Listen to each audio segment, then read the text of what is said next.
가정에서 예배를 드리시는 모든 가정에 하나님의 풍성한 은혜가 함께 하시기를 기도합니다. 한 달 전에 세계를 아주 떠들썩하게 했던 그런 소식이 있었었죠. 탈레반이 아프가니스탄을 점령했던 그런 소식이었습니다. 탈레반이 아프가니스탄을 점령하는 게 무슨 그렇게 대단한 일인가. 근데 여러분 그 내막을 들어보면 참 놀라운 일이죠. 왜냐면 여러분 탈레반은 숫자가 많은 것 같지만 탈레반은 7만 명밖에 안 됩니다. 7만 명. 그 아프가니스탄 정부군 이 군인들이 몇 명이냐면 30만 명이나 돼요. 30만 명. 우리나라가 50만 명이니까 꽤 많은 수가 있죠. 자, 그런데 미국 군인이 철수하자마자 그 7만의 이 탈레반 군인들이 이 수도로 들어오니까는 이 30만의 군대들이 어떻게 했어요? 다 무기를 버리고 다 도망가 버렸어요. 숫자적으로도 많았었고 또 이들이 가지고 있는 무기는 미국에서 그 최신 무기들만 이렇게 제공을 해줬습니다. 이 30만이라는 이 군대를 지원하기 위해서 20년 동안 미국이 이 아프가니스탄에 수백조의 돈을 그렇게 제공을 해줬는데 수도 많고 군대도 있었음에도 불구하고 탈레반이 들어오자마자 무기를 다 버리고 다 도망가는 그런 일들이 있었었죠. 그래서 미국도 놀라고 전 세계가 어떻게 하루 만에 저렇게 무너질 수 있는가 다들 그렇게 놀랐습니다. 여러분 왜 그럴까요? 군대는 수가 얼마나 많은가 이게 중요한 것이 아니죠. 정말 중요한 것은 군인다운 군인들이 있어야 나라를 지킬 수가 있는 것입니다. 제가 왜 오늘 여러분들에게 이 말씀을 먼저 드리냐면 여러분 우리 한국교회도 마찬가지예요. 여러분 우리 한국교회도 점점점 힘을 잃어가고 있고 사실은 교회가 세상에 영향을 미쳐야 되는데 세상으로부터 오히려 교회가 영향을 받고 있는 이런 모습들 왜 점점점 교회가 힘을 잃어가는가? 여러분 교회 수가 적어서가 아니죠. 또 성도의 수가 적어서도 아닙니다. 자, 문제는 무엇이냐면 교회 안에 정말 성도다운 성도, 제자다운 제자들이 없기 때문에 점점 교회가 그 힘을 잃어가고 있다는 것입니다. 자, 그래서 오늘 본문은 바로 제자에 대한 이야기를 오늘 이 본문이 다루고 있습니다. 오늘 이 본문을 통하여서 우리가 어떻게 하면 주님의 제자가 될 수 있는지 그리고 우리에게 주신 그 사명이 무엇인지를 우리가 함께 생각해보는 그런 시간을 가졌으면 좋겠습니다. 여러분 성경을 보면은 예수님의 12제자 이름을 다루고 있는 그런 곳이 4군데가 나옵니다. 마태복음에서 한 군데가 나오고요. 그 다음에 마가복음, 그 다음에 누가복음, 그 다음에 사도행전에서 이렇게 나와요. 요한복음에는 예수님의 12제자에 대한 이야기가 없습니다. 자, 그런데 예수님의 12제자 이야기가 나오는 이 4군데에서 이 제자들을 왜 부르셨는지, 그리고 이 제자들을 어떻게 훈련시키셨는지를 구체적으로 이야기하고 있는 곳이 바로 마가복음 3장 이곳이 유일합니다. 그래서 여러분 우리가 마가복음 3장을 보시면 예수님께서 어떻게 왜 제자를 세우셨는지를 우리가 이 본문을 통해서 우리가 알 수가 있습니다. 여러분 먼저 우리 13절을 한번 읽어보겠습니다. 13절입니다. 시작.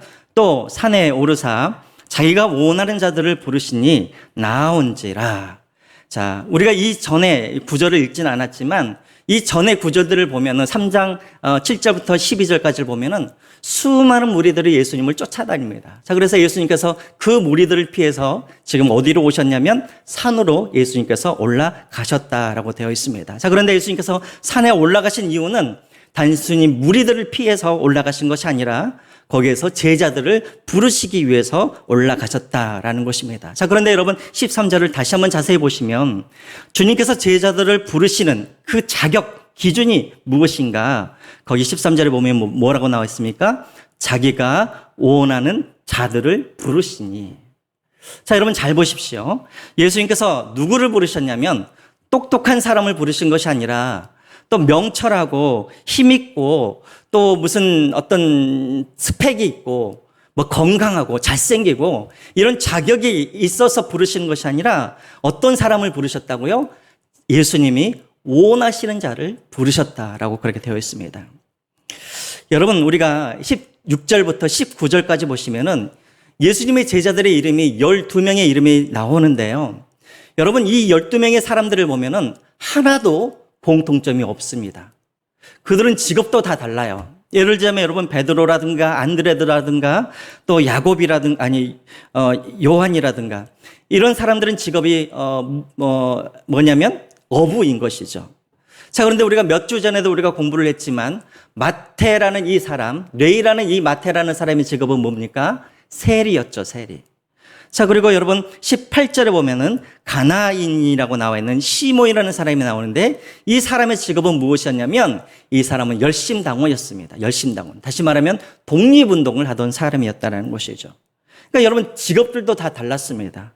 또 여러분 이 사람들은 출신도 다 달랐어요. 대부분의 제자들은 다 어디 출신이냐면 이스라엘의 북쪽에 있었던 갈릴리 지역의 그런 사람들이었는데 예를 들어서 가롯 유다와 같은 사람은 이스라엘의 남쪽 출신이 바로 이 가롯 유다였습니다. 그리고 출신도 달랐고요. 또 정치적인 성향도 다 달랐어요. 아까도 제가 말씀드렸지만 마태, 레위 이 사람은 세리라고 그랬죠. 여러분 세리는 어떤 사람이냐면 로마를 대신해서 세금을 걷던 사람이었기 때문에 여러분 로마를 좋아했을까요? 안 좋아했을까요? 로마를 아주 좋아했던 사람이었겠죠. 자, 그런데 아까도 제가 18절에 말했던 것처럼 가나인인 시몬이라는 이 사람은 열심당원이었습니다. 이 사람은 어떤 사람이었냐면 늘 품속에다가 칼을 품고 다니다가 로마 군인들을 보면은 테러를 했던 사람이 바로 이 시몬이라는 사람이었어요. 그러니까 다시 말하면 이 사람은 로마를 아주 싫어했던 사람이었다는 것이죠. 다시 말하면 정치적인 색깔들도 다 다른 사람이었습니다.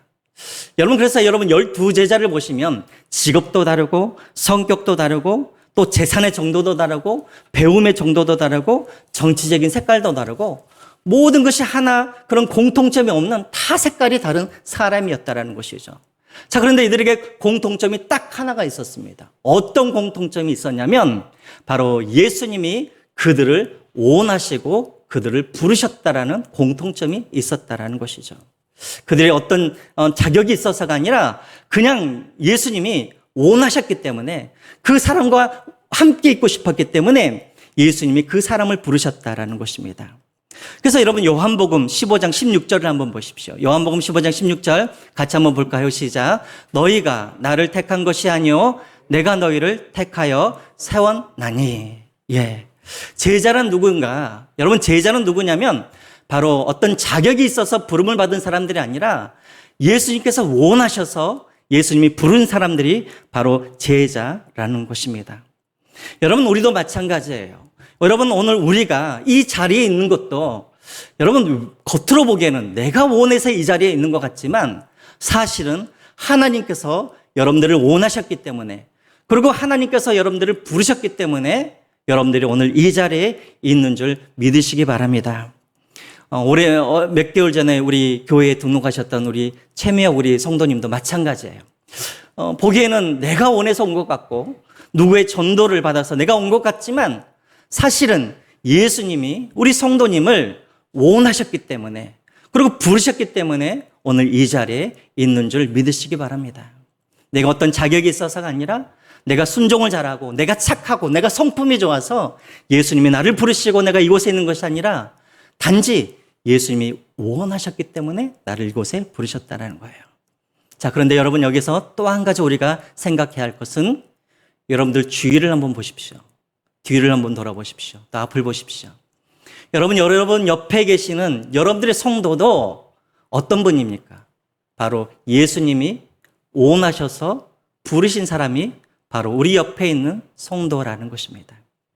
우리가 때로는 저 사람만 없으면 내가 교회 생활을 참 재밌게 할 수 있을 것 같은데 또 우리가 때로는 저 사람만 없으면 우리 교회가 참 이게 편안하고 참 좋은 교회가 될 텐데 하는 그 사람도 어떤 사람이라고요? 예수님께서 원하신 사람이고 예수님께서 부르신 사람이라는 것입니다. 그러하기에 우리 모든 한 사람 한 사람이 바로 귀한 사람이고 바로 예수님의 사람이라는 것을 우리가 기억했으면 좋겠습니다. 첫 번째로 누가 제자인가? 자격이 있어서가 아니라 예수님께서 원하셨기 때문에 예수님께서 부르셨기 때문에 바로 제자가 된다라는 것입니다. 이것이 첫 번째 조건입니다. 자, 그렇다면 왜 예수님께서 나를 부르시고 나를 원하셨는가? 그 이유가 바로 14절에 나와 있습니다. 오늘 세 가지가 나오는데요. 먼저 여러분 14절 한번 보겠습니다. 14절 같이 한번 읽어볼까요? 시작. 이에 12를 세우셨으니 이는 자기와 함께 있게 하시고 네. 예수님께서 부르신 이유는 첫 번째는 왜 부르셨는가? 여러분 14절을 자세히 보십시오. 12를 세우셨으니 이는 뭐라고 되어 있습니까? 자기와 함께 있게 하시고. 오늘 왜 예수님께서 여러분들을 부르셨냐면 예수님께서 원하시는 건 무엇이냐면 예수님이 나와 함께 있기를 원하셨기 때문에 부르셨다라는 것입니다.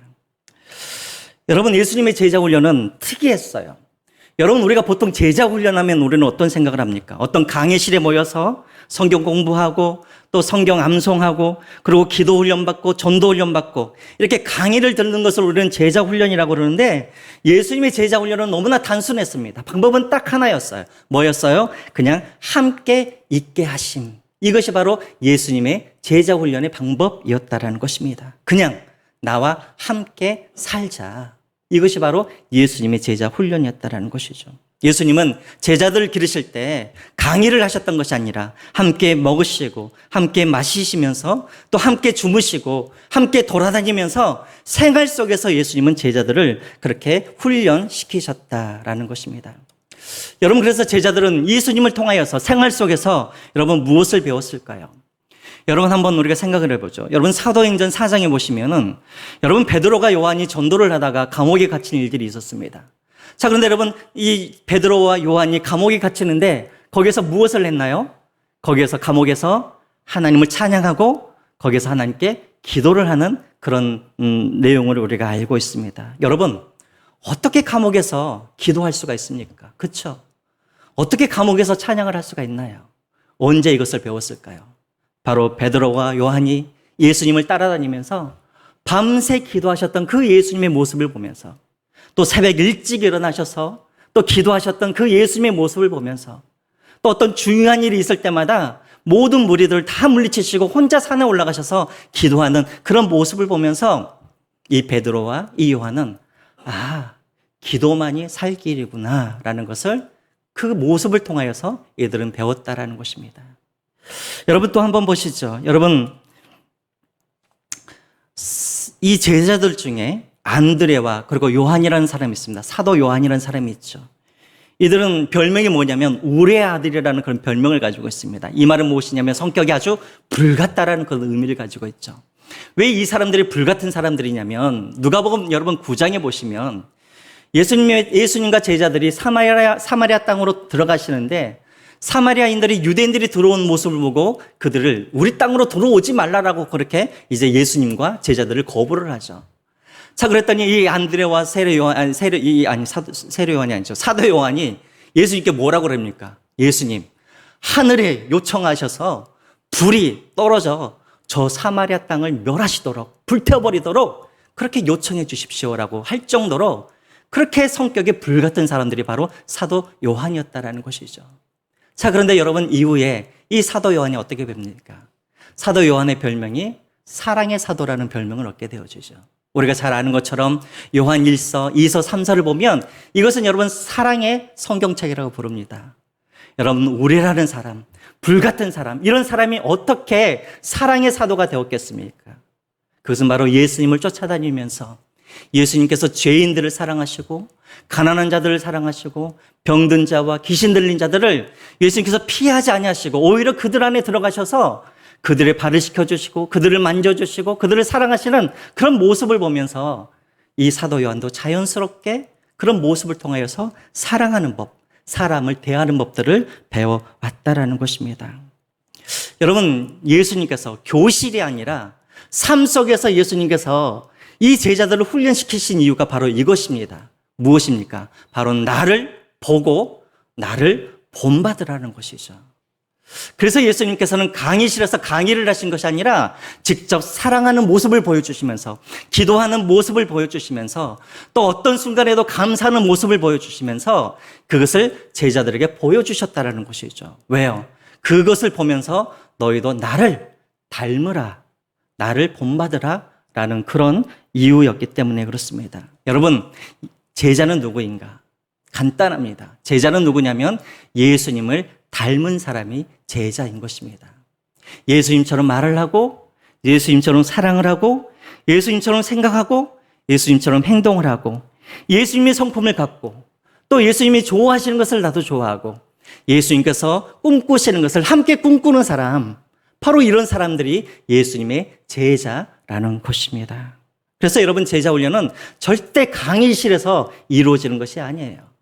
제자 훈련은 항상 삶을 통하여서, 본을 통하여서 그 다음 사람들에게 전달되어지는 것입니다. 자, 그런데 여러분, 오늘날 우리를 보십시오. 오늘 많은 교회에서 제자 훈련을 하는데 대부분의 사람들은 교회 안에서 몇 권의 책, 그것을 갖다가 이렇게 답을 달고 또 성경 암송하고 이것을 제자 훈련이라고 생각을 하고, 그래서 자기가 제자가 되었다라고 그렇게 착각하는 사람들이 너무나 많이 있다는 것이죠. 여러분, 제자는 누구냐면 예수님에 대해서 많이 아는 사람이 제자가 아니라 예수님처럼 사는 사람이 바로 제자라는 것입니다. 여러분, 그런 의미에서 오늘 우리가 우리 자신들에게 한번 질문을 해봐야 됩니다. 나는 예수님을 믿고 나서 나는 대체 무엇이 바뀌었는지, 나는 예수님을 믿고 나서 내게 변한 것이 무엇인지를 우리는 스스로 한번 생각을 해보아야 한다는 것이죠. 나 스스로는 그것을 몰라요. 누구한테 물어봐야 될까요? 나의 가장 가까이 있는 사람, 내 남편에게, 내 아내에게, 그리고 우리 자녀에게 한번 물어봐야 돼요. 야, 내가 예수님을 믿었는데 내가 예수님을 믿고 난 이후와 이전과 어떻게 달라졌는지를 가장 잘 알고 있는 내 아내, 내 남편, 아이들에게 한번 물어보십시오.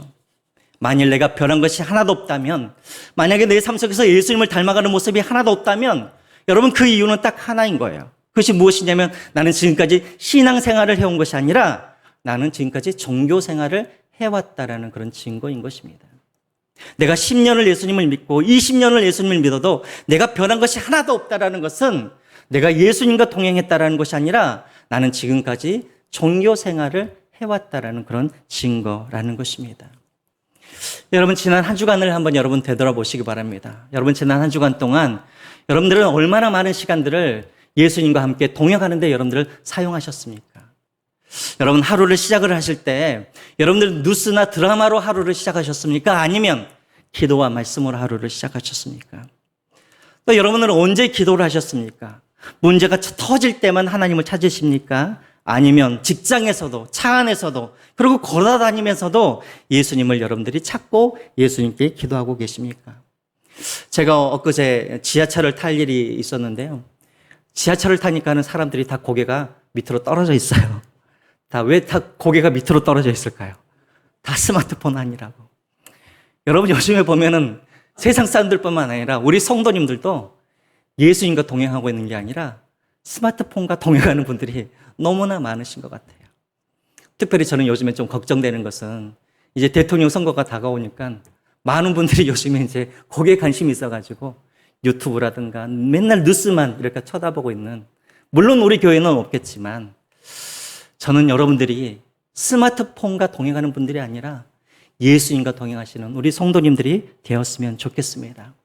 여러분, 최고의 제자 훈련은 무엇이냐면 예수님과 함께 마시고 동행하고 주의 말씀을 듣고 주님을 보면서 주님을 경험하면서 날마다 주님과 동행하는 것입니다. 기도와 말씀으로 주님과 동행할 때 우리는 자연스럽게 우리는 제자가 되어질 줄 믿습니다.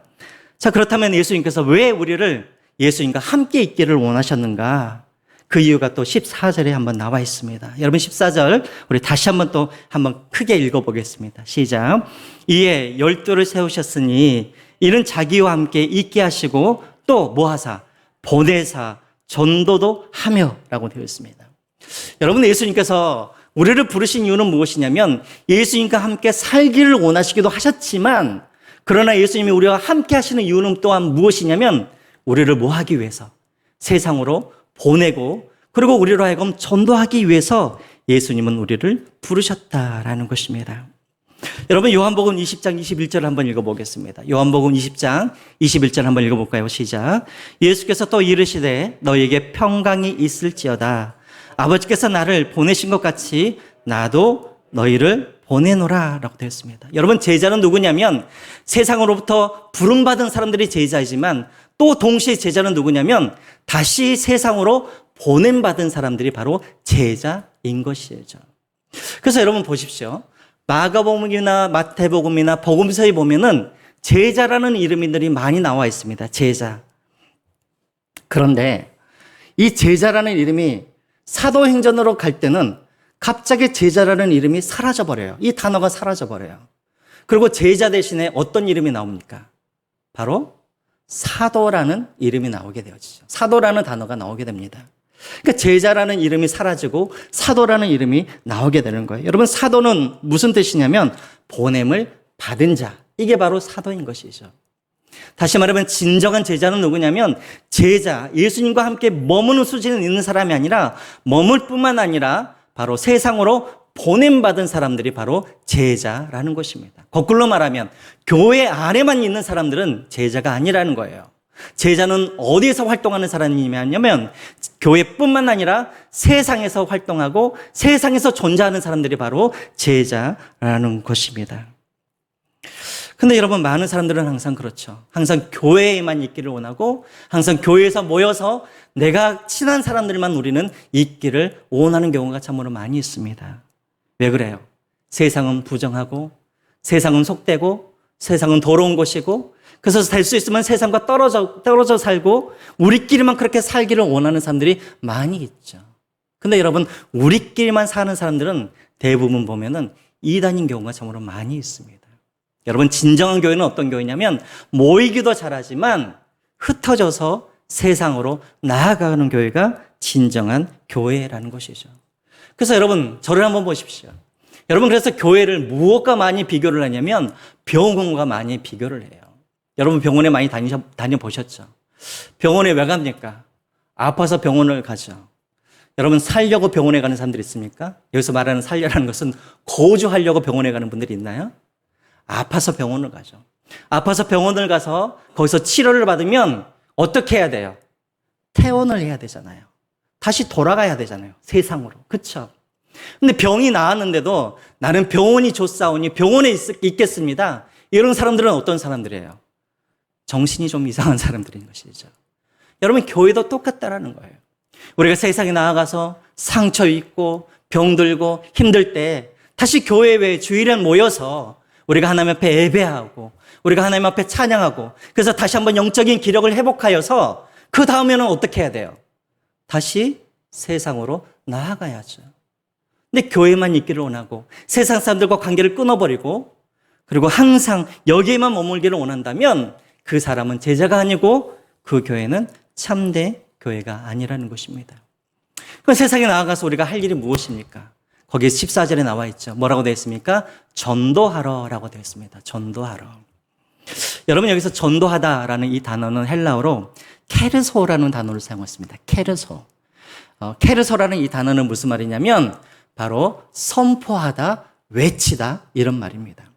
다시 말하면 주님께서 우리를 세상으로 보내신 이유가 무엇이냐면 우리로 하여금 세상에서 선포하고 외쳐야 할 메시지가 우리에게 있기 때문에 그렇다는 것이죠. 여러분, 여러분들에게는 어떤 메시지가 있습니까? 여러분들이 세상에 나아가서 여러분들은 어떤 메시지를 여러분들이 외치고 여러분들은 어떤 메시지를 여러분들이 선포하시겠습니까? 여러분, 세상 사람들은요 지금도 궁금한 게 참으로 많아요. 어떻게 하면 우리가 행복해질 수가 있을까? 또 어떤 사람들은 세상에서 성공을 했는데 여전히 목마르고 여전히 영적으로 허기지는 그런 것들을 경험하면서 어떻게 하면 내가 영적으로 만족할 수 있는가? 또 세상 사람들은 어떤 사람들이 있냐면 내가 죽고 난 이후에 모든 것이 다 끝나는가? 아니면 죽고 난 이후에도 또 다른 세상이 있는가? 이런 것들에 대해서 궁금해하는 사람들이 많이 있다는 것이죠. 자, 여기에 대한 해답을 여러분들은 가지고 계십니까? 아니면 여러분도 궁금해하고 계십니까? 여러분, 해답을 갖고 계세요?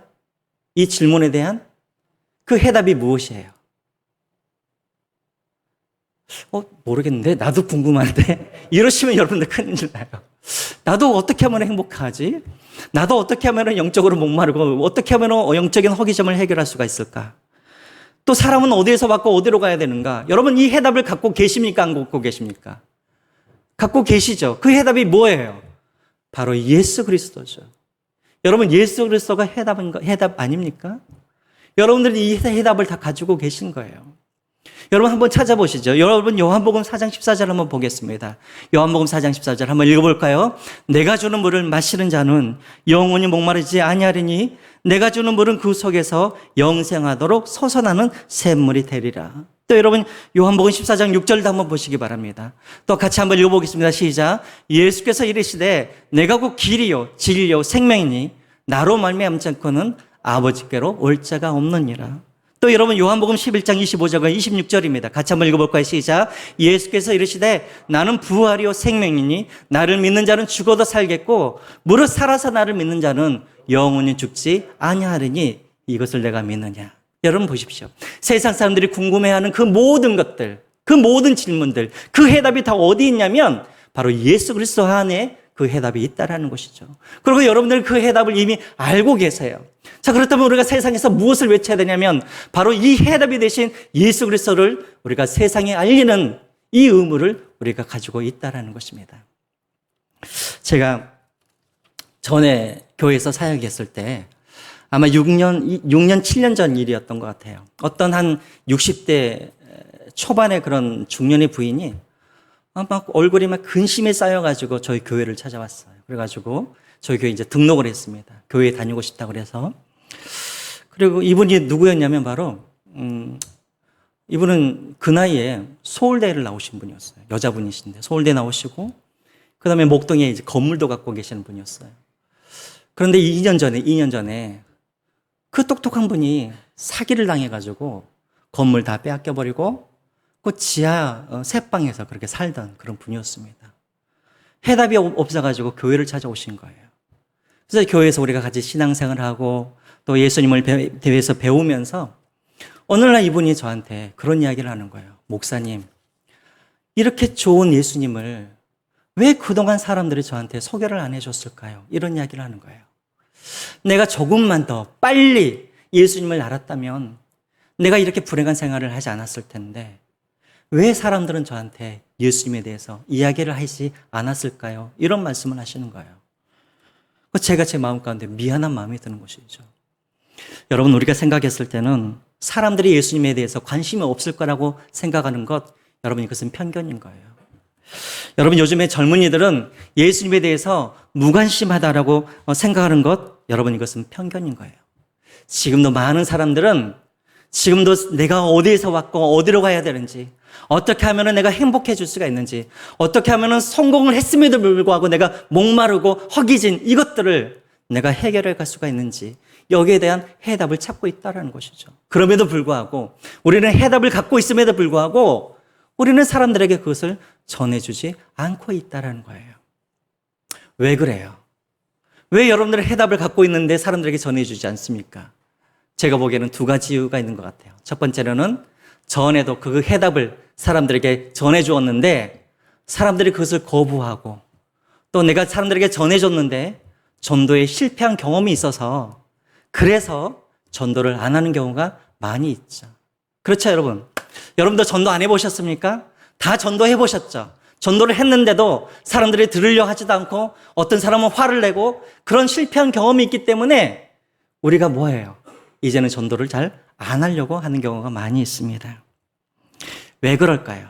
왜 우리가 전도에 실패를 할까요? 그 이유가 15절에 나와 있습니다. 그래서 예수님께서 15절에 이렇게 말씀하고 계는 거예요. 우리 15절을 같이 한번 읽어볼까요? 시작. 귀신을 내쫓는 권능도 가지게 하려 하심이로라. 예수님께서 산 유럽 제자들을 부르신 이유가 무엇이냐면 예수님과 함께 하기를 원하셨고 또 세상으로 보내서 전도하기를 원하셨고 또 마지막으로 세 번째 예수님이 제자를 부르신 이유는 무엇이냐면 귀신들을 내쫓는 권능을 우리에게 주시기를 원하셨다라는 것입니다. 여러분, 왜 전도가 힘든지 아세요? 왜 여러분들이 전도하실 때 실패하신 줄 아세요? 바로 우리가 이 부분을 잘 모르기 때문에 그래요. 전도는요, 여러분, 치열한 영적인 전쟁이고 영적인 싸움인 거예요.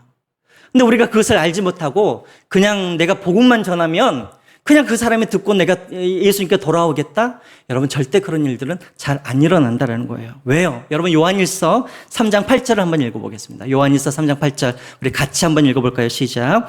죄를 지는 자는 마귀에게 속하나니 마귀는 처음부터 범죄함이라 하나님의 아들이 나타나신 것은 마귀의 일을 멸하려 하심이니라. 여러분, 예수님을 믿지 않는 사람들은 다 어떤 사람이라고요? 마귀에게 속한 사람이라는 거예요. 다시 말하면 사단의 나라의 백성이라는 말이죠. 다시 말하면 여러분, 우리가 전도한다는 말은 무슨 말이냐면 사단의 나라에 속해 있는 그 백성을 우리가 하나님의 나라로 데려와서 하나님의 백성으로 만든다는 뜻이에요. 이것은 무슨 말이냐면 사단 마귀의 나라를 멸한다라는 그런 의미를 가지고 있는 것이죠. 여러분, 사단이 자기 나라의 백성들을 뺏어가는데 사단이 가만히 있겠습니까? 아니죠. 막 공격하고 방해하고 그러겠죠. 아마 여러분들도 그런 경험을 많이 했을 거예요. 어떤 사람한테 전도를 했는데, 그래서 그 다음날 주일날 만나기로 했는데 갑자기 급한 일이 생기거나 갑자기 병이 생기거나 갑자기 그냥 종교에 대해서 반대하지 않던 그런 남편이 반대해서 교회를 못 나오게 하는 그런 경우들 여러분 많이 경험을 했을 거예요. 저도 그런 경험을 많이 했어요. 분명히 전도를 해가지고 그 다음에 교회를 같이 가자고 했는데 갑자기 어떤 급한 일이 생겨가지고 교회를 못 가게 하는 그런 일들이 많이 있다는 것이죠. 근데 여러분, 그런 일들이 왜 일어납니까? 그 뒤에 누가 있기 때문에 그래요? 그 뒤에 영적인 존재 사단이 있기 때문에 그렇다라는 것입니다.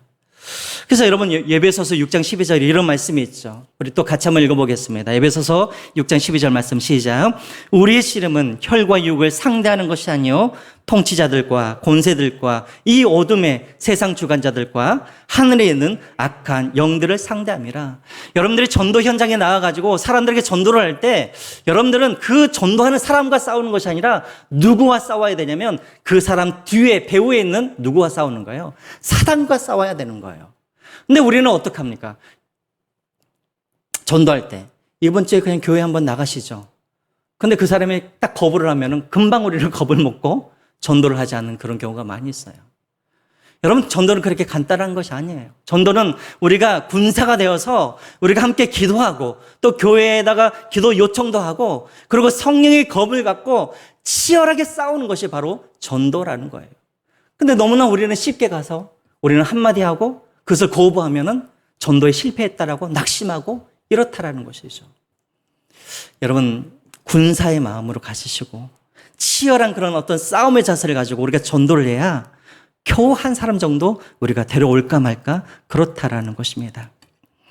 제가 공부를 할 때, 전도하고 공부를 할 때 이것은 미국의 통계예요. 미국의 통계. 우리나라 통계는 아니에요. 설문조사를 한번 해봤었어요. 이제 미국의 이제 성도들인데 교회를 다니는 사람들한테 당신이 교회에 오기까지 몇 번 정도 복음에 대해서 들었습니까?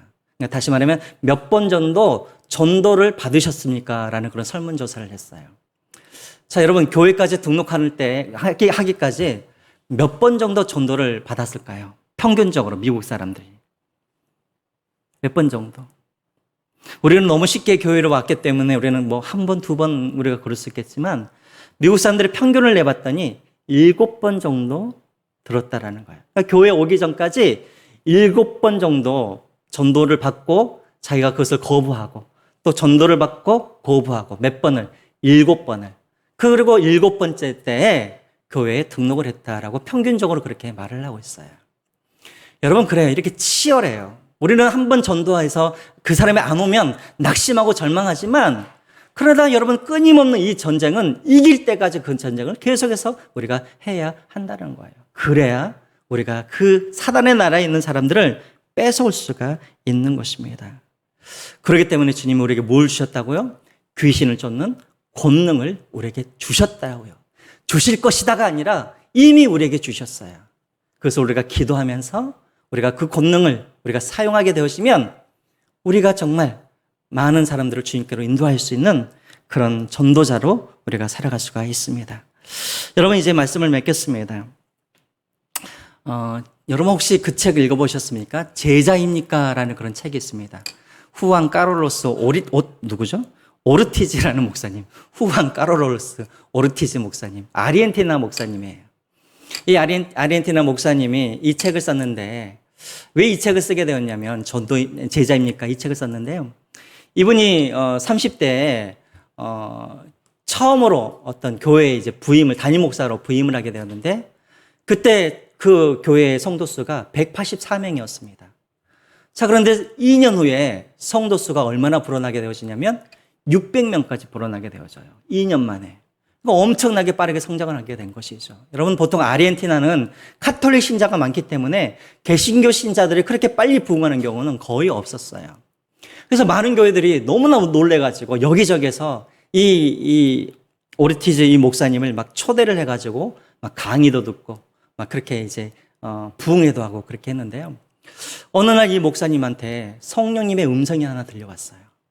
성령님께서 뭐라 그러시냐면, 오르티즈 목사야, 지금 너희 교회는 성장한 것이 아니라 너희 교회는 살찌어가고 있다라고 그렇게 말씀하시는 거예요. 너희 교회가 성장한 것이 아니라 너희 교회는 살쪄가고 있다라는 거예요.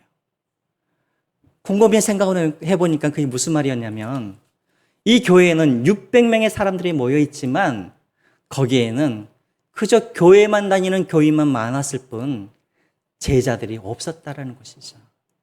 제자가 없었기 때문에 주님께서 보시기에는 뭐라고 그랬냐면, 그 교회는 성장하는 교회가 아니라 그냥 비만 하고 있는, 그냥 살찌는 그런 교회라고 그렇게 말씀하셨다라는 거예요.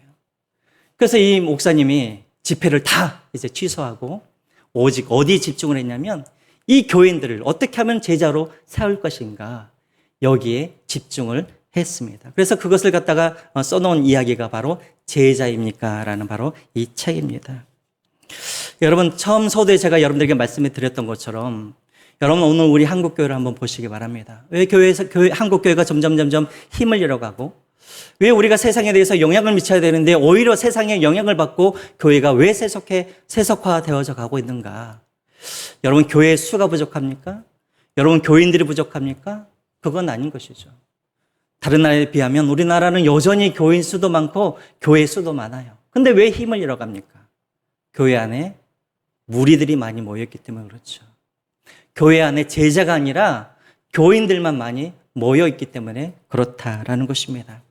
오늘 한국교회는 제자들은 없는 마치 살만 쪄가는 그런 교회가 많기 때문에 어찌 보면 한국교회가 힘을 잃어가고 있다는 것이죠. 여러분, 우리 교회도 마찬가지입니다. 우리 교회가 어떤 방향으로 나아가야 할까요? 우리 교회는 살찌는 교회가 되지 않았으면 좋겠습니다.